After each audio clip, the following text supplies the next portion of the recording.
Hi friends, आज मैं आपको पागल परी की एक कहानी बताने वाली हूँ। तो चलिए देखते हैं। लेकिन उससे पहले अगर आपने हमारे चैनल को सब्सक्राइब नहीं किया तो प्लीज सब्सक्राइब कर दीजिए और हाँ, बेल आइकन को ऑन कर दीजिए। पृथ्वी से दूर स्वर्ग लोक में कई सुंदर सुंदर परियां रहती थी। यहाँ जूही नाम की एक परी अपनी बेटी आशी परी के साथ रहती थी। वैसे तो आशी परी बहुत ही सुंदर थी, लेकिन आशी परी बचपन से ही पागल थी।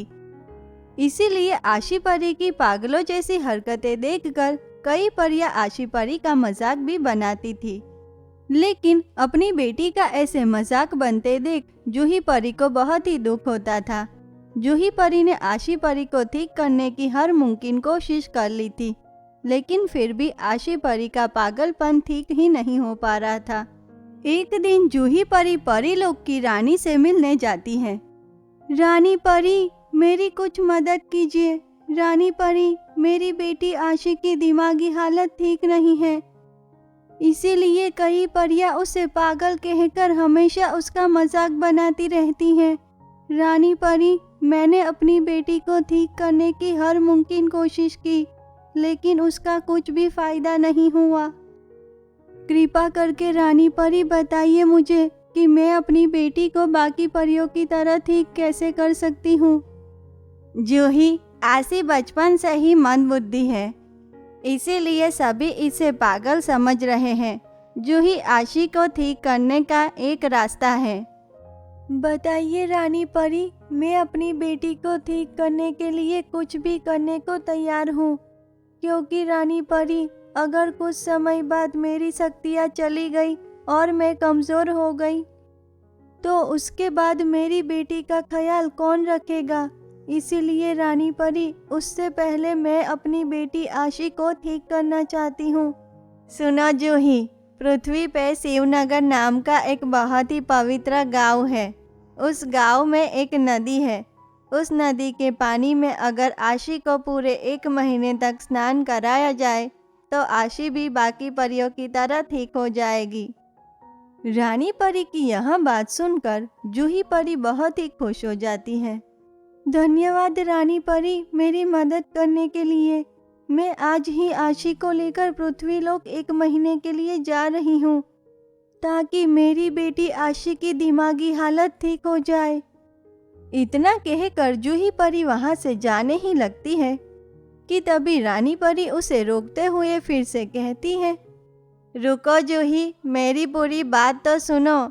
जूही, तुम्हें पता है ना कि हम परियां 1 हफ्ते से ज़्यादा पृथ्वी लोक में नहीं रह सकती हैं।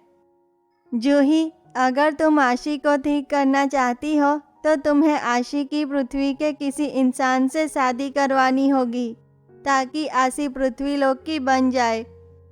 उसके बाद आशी पृथ्वी लोक में रह सकती है और उसकी दिमागी हालत भी ठीक हो सकती है। इसीलिए जूही, तुम्हें 1 हफ्ते के अंदर पृथ्वी लोक में आशी की शादी करवानी होगी।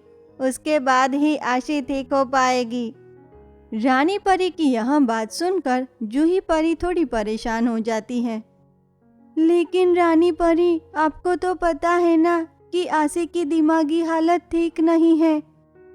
सब उसे पागल कहते हैं, तो फिर रानी परी कौन करेगा आशी से शादी। जूही, तुम चिंता मत करो, हिम्मत रखो जूही। एक माँ की ममता में बहुत ही ताकत होती है।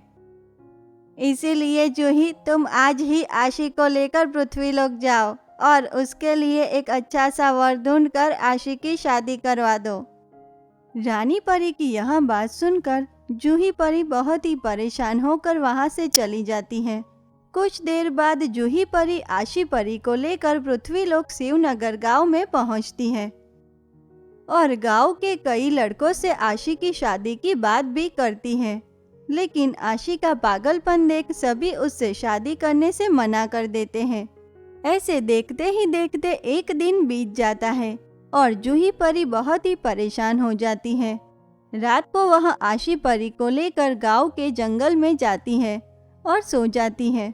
अगले दिन सुबह जूही परी जैसे ही उठती है तो वह देखती है कि आशी परी तो एक पेड़ के ऊपर जाकर खड़ी है। जूही परी यह देखकर बहुत ही घबरा जाती है। बेटा आशी, नीचे उतरो बेटा, तुम ऐसे उस पेड़ के ऊपर जाकर क्यों खड़ी हो? नीचे आ जाओ बेटा। नहीं माँ, मैं तो नीचे नहीं आऊंगी, मुझे तो यहीं रहना है इस पेड़ पे। मुझे यहाँ इन पंछियों के साथ बड़ा ही मज़ा आ रहा है, मैं इनके साथ यहाँ खेल रही हूँ। आशी परी की यह बात सुनकर जूही परी तो बहुत ही परेशान हो जाती है और आशी परी को नीचे उतारने की कोशिश भी करती है।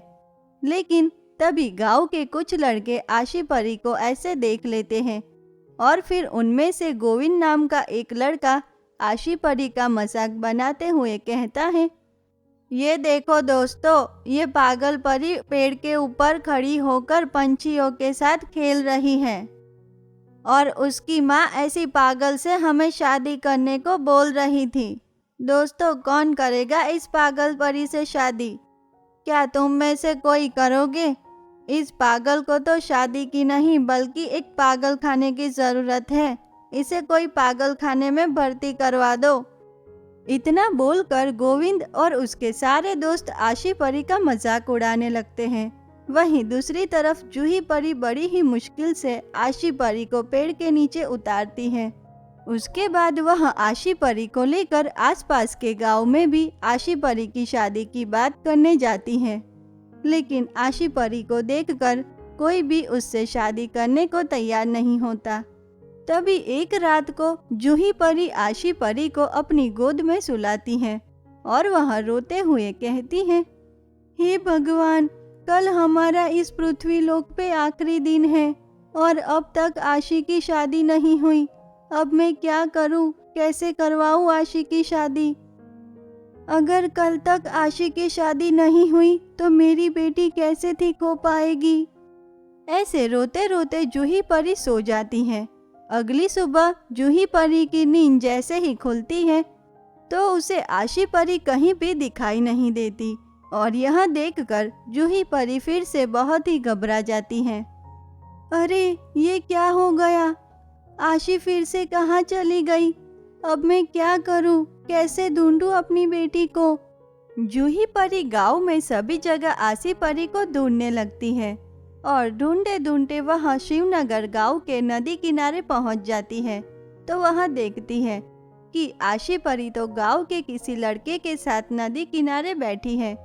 जूही परी तुरंत ही अपनी बेटी के पास जाती है और उसे गले लगा लेती है।